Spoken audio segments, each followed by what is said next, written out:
अडचण काय नाही. पितृसत्ता जर गावात कुणाचं मिळालं प्लस होईल ना. माझं काय म्हणणं आहे, अधिक काय बदल करायचं असेल ते करू. आठवा नाही मग इथं अथवा टाका किंवा ऑप्शन वाटतं त्याच्यात. पण म्हणजे तुम्हाला वाटते फायदेशीरच आहे. हा कुणबी नोंद मिळालेल्या नातेवाईकांना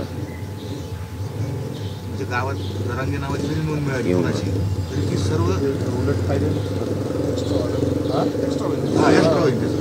ठीक आहे. किंवा घ्या तिथं आहे का नाही. किंवा पितृसत्ताक पद्धतीतील सगळ्या सोयऱ्यांना ती तसे नातेवाईक अथवा सगळे सोयरे आहेत असे शपथपत्र पुरावा म्हणून उपलब्ध करून दिल्यास किंवा गृह चौकशीमध्ये तसा पुरावा प्रमाणपत्र देतो.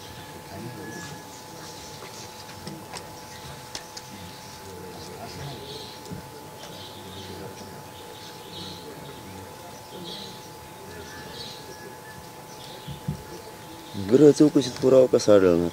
गृह चौकशीत काय करतं ते माहिती घेतो ना तुम्ही नातेवाईकाची. समजा तुम्ही मी त्या जातीचा आहे तर माझ्या जातीत ते शोधल्या जातात. गृह चौकशीत आढळल्या समजा जरी झाला आणि त्यांनी आडमोठं करून अधिकाऱ्याने घेतली तर नाहीच उघड ढकलायचं पुढं तर याच्यासाठी पर्याय म्हणून काय.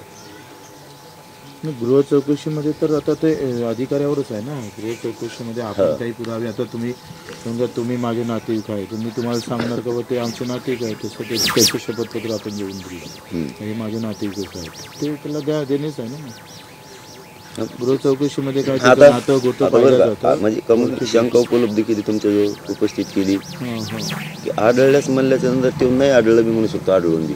कारण आता ते झालं ते उदाहरण देतो. कुणबी नोंदी सापडलेल्या असून सुद्धा प्रमाणपत्र देत नाहीत आणखी नाहीत सापडलेलं असून असं आहे की नाकारण्याची कारण द्यावं लागतं.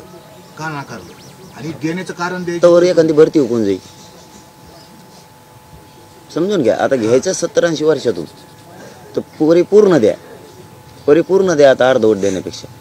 परत तो आढळल्यास समजा एका नोकर भरती आली एखाद्याला लागतंय लगेच तो तर सगळा स्वायर आहे तो टाळणार निघालाच नाही तो मिळालाच नाही म्हणजे त्याची भरती गेली परत 2 वर्ष त्याची गेली. हा गृह चौकशी करून त्या सगळ्या सोयऱ्यांना गुणवत्तेवर म्हणा ना. नाही गुणवत्ता काय संबंधित. गृह चौकशी करून डायरेक्ट प्रमाणपत्र गुणवत्तेवर म्हणता येईल किंवा उपलब्ध कागदावर म्हणता येईल पुराव्यावर म्हणता येईल. गृह चौकशी करून त्याच्या गुणवत्तेवर गृह चौकशी करून त्या रक्ताच्या नातेवाईकांना गृह चौकशी करून त्या रक्ताच्या नोंद मिळालेल्या रक्ताच्या गृह चौकशी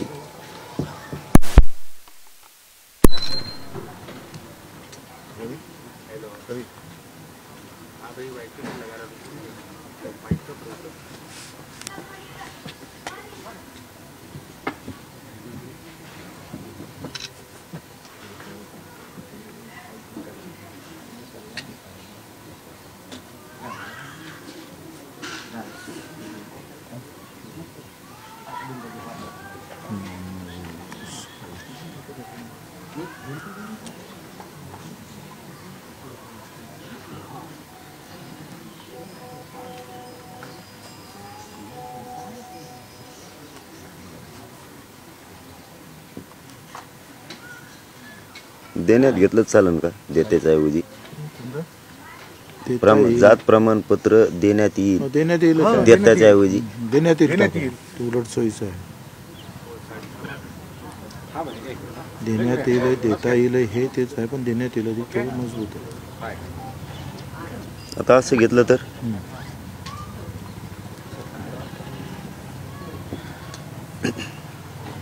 सगळे सोयरे आहेत असे शपथपत्र पुरावा म्हणून उपलब्ध करून दिल्यास म्हणजे त्या नोंदधारकाने उपलब्ध करून दिल्यास किंवा गृह चौकशी करून नोंद मिळालेल्या रक्ताच्या सगळ्या सोयऱ्यांना कुणबी जात प्रमाणपत्र तात्काळ देण्यात येईल याऐवजी त्यांनाऐवजी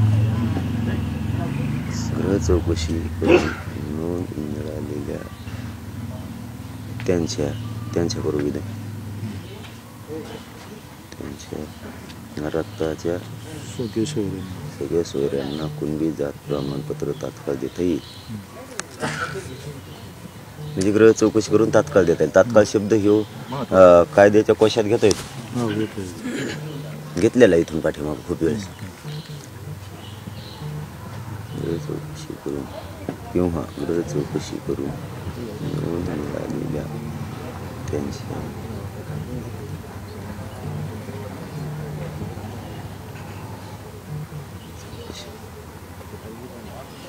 अशा करता येईल. तसेच नोटीवर सगळे सोयरे आहेत, कागदपत्र देण्यास असमर्थ असेल त्यांनी शपथपत्र. कागदपत्र नाहीतच ना ते. कोणाकडे आहेत सोयऱ्याची? भारतात कोणाकडेच नाहीत. आपलेच मराठाच म्हणून नाही, कोणाकडेच नाही. इकडे तर जास्तच प्रॉब्लेम. आता शपथपत्रच म्हणजे कोर्टाच्या बॉन्डचा 100 रुपयाचा आधार घेऊन कायद्याचा सन्मान केला म्हणायचं आणि ते खरं सांगायचं. अगोदर बॉन्डवर द्यायचं त्याला 100 रुपये शपथपत्रावर, ज्याची नोंद मिळाली तुमची मिळाली. तुम्ही जर म्हणले तू पाहून आहेस तर तुमच्या सध्या शपथपत्रावर त्याला कुणबी प्रमाणपत्र द्यायचं. नंतर माझी गृह चौकशी करा, आहे का नाही हो. तुम्ही आधी गृह चौकशीत टाइम घालणार, परत याच्यात घालणार, तर ते आणखीन जड जात चलन पुढं. त्यापेक्षा अगोदर द्यायचं, नंतर तो खोटा निघाला तर अडचण नाही. आमचं काही दुमत नाही त्याचं. खोटा निघाला त्याला काय ते काही व्हायना पुढं रद्द करा किंवा मग ते हरकत नाही. खोटं खोटंच, खरं खरंच.